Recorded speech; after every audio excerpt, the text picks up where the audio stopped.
think this is appropriately the wrong time for me to talk. And I'm sure I would like to complete in my 20 minutes. I guess the slides will come on if I click. Okay, I think the first slide is missing. Yeah. All right. So I'm going to be talking about randomized controlled trials, a pragmatic approach. And you might be wondering as to what a lady in a burqa with a nurse, a cycle with a small boy, Sylvester Stallone, and a device which no one knows about have in common over here. Because they all have something to do with randomized controlled trials. I'd like to mention over here, to start with, those of you who are young, and I can't see too many, which is actually a bad sign, that randomized controlled trials are basically meant to prove a known hypothesis. So you have an idea, and you'd like to have adequate baseline information about your idea before you proceed further. So you can't go in like a cowboy, start a randomized controlled trial on something which you have no baseline information. So that's the most important thing you need to understand. If you're doing a cohort study, it's quite different. You can actually generate more ideas from your cohort base, from your cohort database. But when it's talking about a randomized controlled trial, it's different. You have information and you take it forward. So why do you conduct clinical trials? You'd like to identify useful treatment, and you'd also like to identify harmful from useful treatment. Why do you randomize? Basically, you're trying to balance known and unknown covariates, and you're trying to make sure that each observation is independent from others. If you do a non-randomized trial, you might lead to a false acceptance of treatment modalities. Many of the studies in the initial days utilizing human insulin and trying to show that they were better than animal insulins were in fact highly biased. And you know from the Cochrane reports way back in the early part of the 21st century that animal insulins in fact were as good as in terms of the efficacy compared to human insulins. And there are a number of examples like this where in terms of numbers as well as comparisons between various drugs have been done, biased comparisons which have led to wrong decisions in treatment which have actually percolated down the years. I'd like to take a little turn. I do agree with the previous speaker that drug development is highly important, and India is definitely a place where basic science is growing. But I think we also need to look back and look at existing resources and ask simple, relevant questions. So it's not the fact that it's only new things, new molecules which make a difference. It's old molecules we should look back at. And the problem is with the development of the market, there's an enrichment in finance, and this enrichment in finance actually leads to a paradox. Old things get neglected, and things which have a financial basis get pushed forward. So ask simple and relevant questions. I'm going to give you 6 examples of simple questions which our department was involved with, either from in-house or with a kind of collaboration with various groups which have led to publications and of course hopefully made a difference to humankind in this country. So define the research question, look at problems which are unique in your locality. That's what you should be doing as young people. Here are 6 examples starting from top to bottom: religious fasts, potential and safety of oral hypoglycemic agents in pregnancy, implementation of exercise, cost-effective therapy and novel treatment for diabetes and insulin therapy, and the frequency of injections. All these are very different, but they all play a role in terms of new ideas on old forms of treatment. Just briefing you and letting you know that we have perhaps, if data is correct, the second largest number of patients who have diabetes, and we also have the largest number of Muslims in the country. And from where I come from in Vellore, 30% of the population is indeed Muslim. And they do follow Ramzan very rigorously, and I'm sure some of you over here in the audience must be doing so as well. And how do they cope with it? So we asked a question, is pioglitazone useful in Ramzan? At that time, another company came and said that repaglinide is the Ramzan drug. And I said, why should it be? Pioglitazone may be as good a Ramzan drug, and this was one of the ideas. The therapy of the metabolic syndrome involves multiple medications for the treatment of hypertension and dyslipidemia. and this was not my idea, this is an idea which actually came from overseas. Compliance is a huge problem. So they decided to combine a whole lot of drugs together, but let's not jump to conclusions, and you should learn to identify and differentiate between phase 2 studies and phase 3 studies. Don't get bowled over by the journal that a particular study gets published. And this is a phase 2 study, the Polycap study, which was published in Lancet. But we cannot go by this data and say we can implement this without adequate phase 3 data. We are aware that metformin is safe and efficacious in gestational diabetes and pregnancy. How does and what are the neonatal outcomes when compared with glibenclamide in pregnancy? And this brings about another question which is very important now because of the regulations that we are under, the Drug Controller General of India, which is of course very appropriate that we should have such regulations. But when we are using old drugs versus old drugs, there's no problem. Even if you're using it for standard of care, old drug versus old drug, for a standard of care, you can go ahead, you do not need a DCJ approval. But if you're using an old drug for a totally new indication, then you need to be careful and you need a Drug Controller General of India approval. And this is a much wanted question in terms of utilizing metformin versus glibenclamide for treating gestational diabetes. Simple idea, phase 3 study, took a long time. I can tell you that. These studies take a lot of time, they take a lot of resources, may take much longer than you expect. But we didn't have a timeline because it was an investigator-initiated study. And we showed quite clearly that the neonatal outcomes were much better with metformin in this particular. So a simple idea, you need patience. You cannot do a postgraduate thesis with this kind of a study. There's no question of that at all. Dr. Yagnik sitting over here, and obviously the issues of low birth weight and what you can do for these people, the ultimate consequences of people who develop the metabolic syndrome because of their birth weight associated with the environment around them. What can you do for them? I mean, what are the solutions? Obviously, one is diet and the other one is exercise.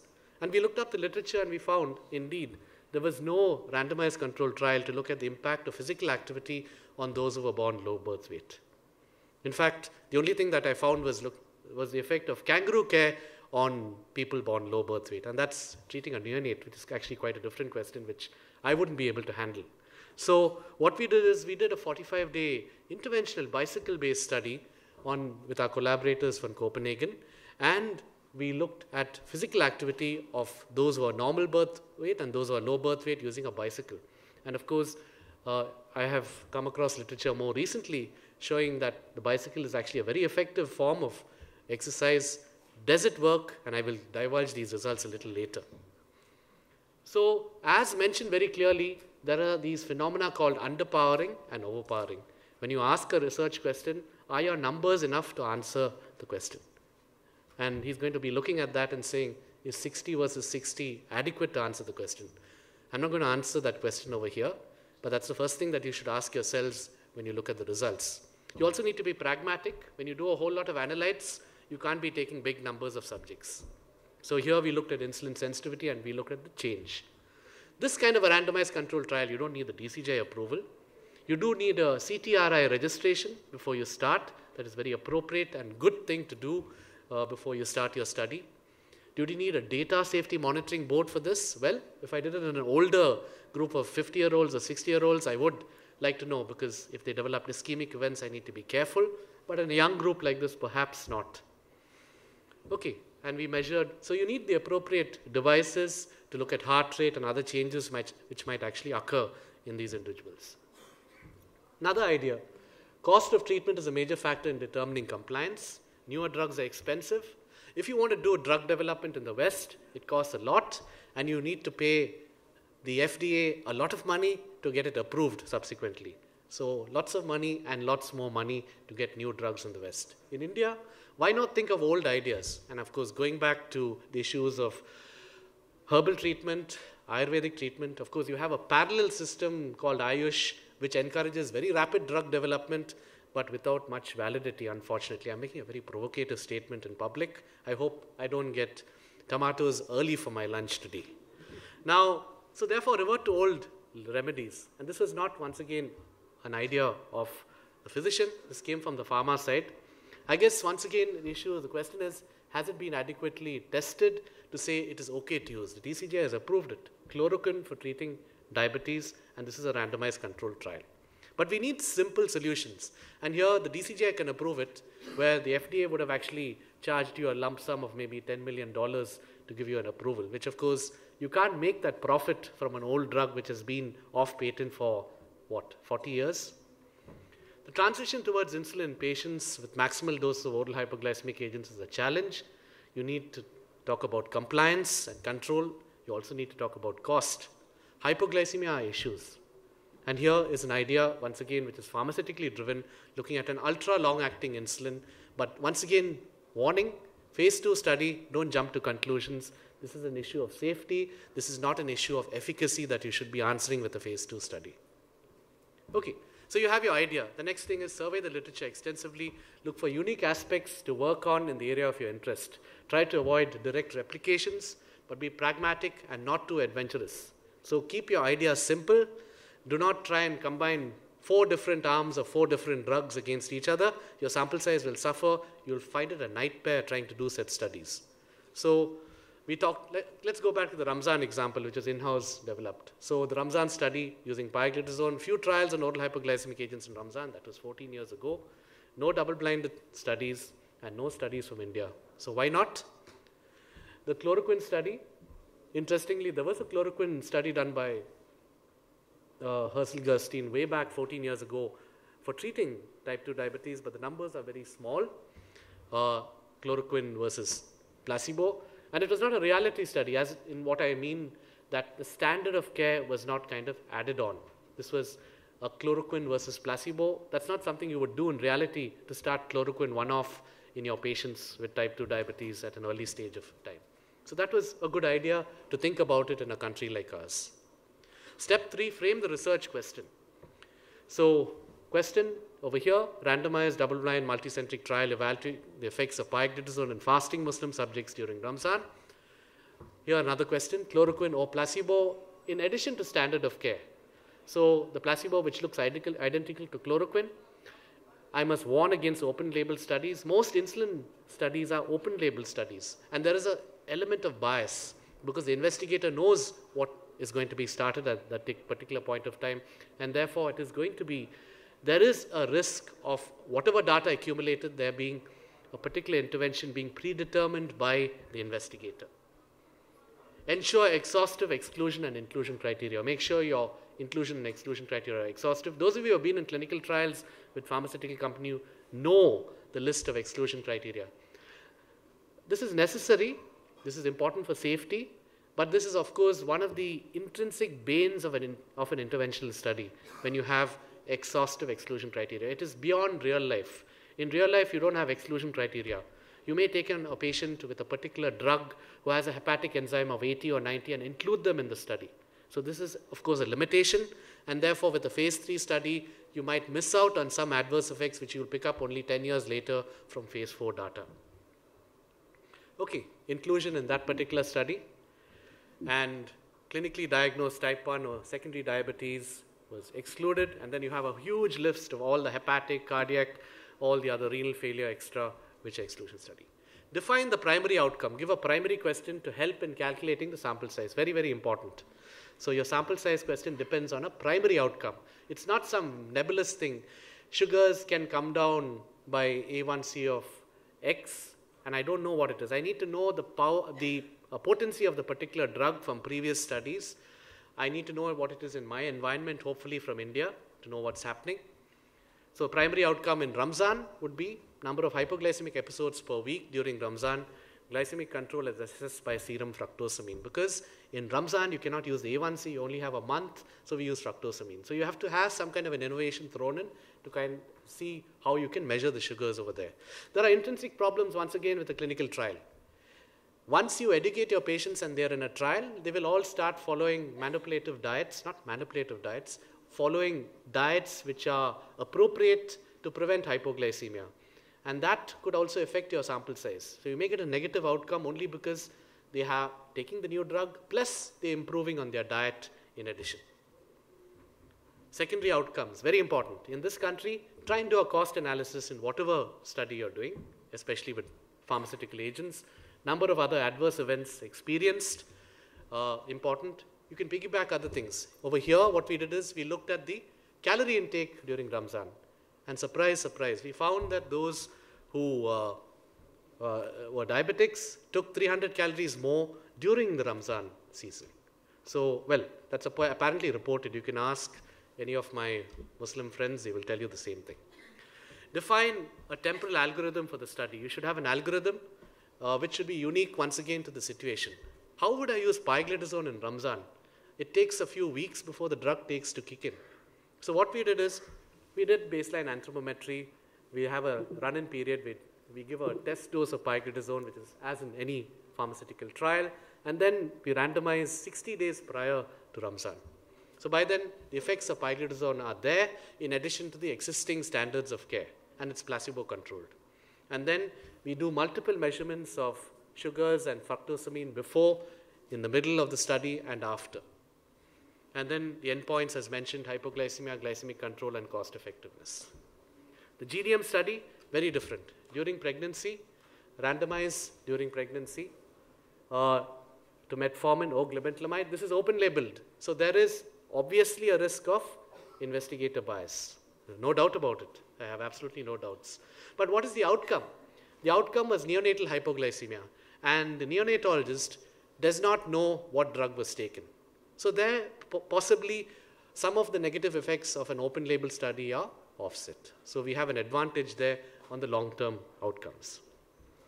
Ensure multicentricity to improve the validity of the study. Now, multicentricity does not mean one in Bogota, another one in Buenos Aires, another one in Shanghai, and another one in India. You could very well have multicentricity in the same state. So with your colleagues, if you're designing something, you can actually do that. Okay, most important, financial viability. Don't get over-enthusiastic, and if you have empty pockets, you can't go too far anywhere in life in many situations.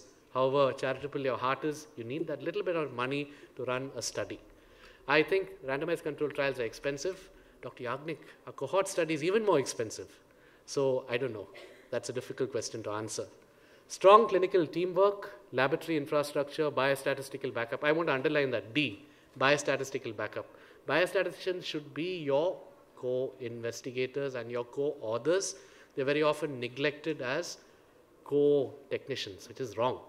They should be very important parts. Don't forget the lab guys, don't forget the biostatisticians. Good documentation, adequate storage space for documents and drugs. Okay, GMP, GCP, everything else. Okay, make sure your team is in place, all right?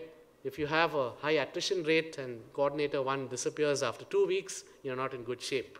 So you need to make sure that your plan of action and your team is in place. Informed consent should be proper. Getting back, ethics and research are perpendicular to each other. They don't run parallel. But we have to maintain the sanctum sanctorium of ethics. Very important. Good informed consent, not like what's shown over here in the picture. You need to make sure that it is freely given informed consent. We have limitations. It's not limitations. We have to doctor our informed consent process according to the situation. You can't do a Western informed consent where one guy comes. You need to ensure that the father-in-law, mother-in-law, daughter, grandfather, everyone is involved in a social informed consent. The West will criticize you and say lack of confidentiality. You can't do that in India.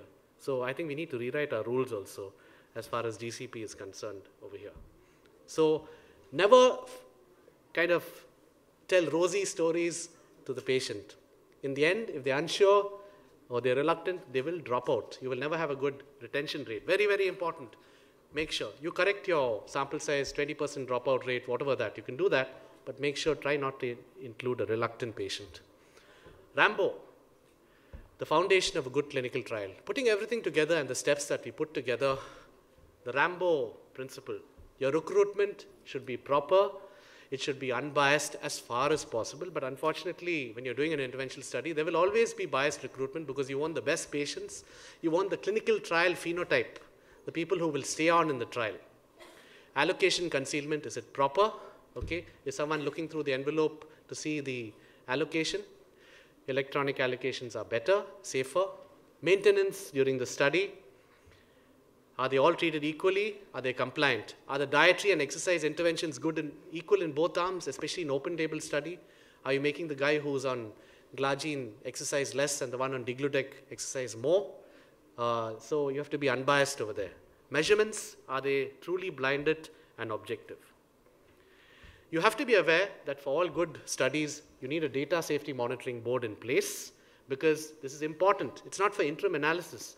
This is to pick up a surplus of either good events or bad events. Is a drug too good? Why do we need to continue the study? It's unethical. Is the drug dangerous? We need to stop. Compensation screening committee, I'm not going to talk about it, and you need to do a CTI registration. If you do it, and if you do get your number after you start your study, 1 year after you start your study, it will never get published in a good journal, and I've had that experience. So, you need the team, it has to be complete, and of course the issues of egalitarianism and there is no boss. Everyone is important, the team is very important, the ground reality of pragmatism of doing clinical trials. Okay, make sure you plan well when you include your publication plans. I've seen this happen across the world and unfortunately even in my own institution, and please outline your publication plans before the study. Otherwise you think about X, after the study is over, okay, you can include one more person. But if you miss a person out, that's it.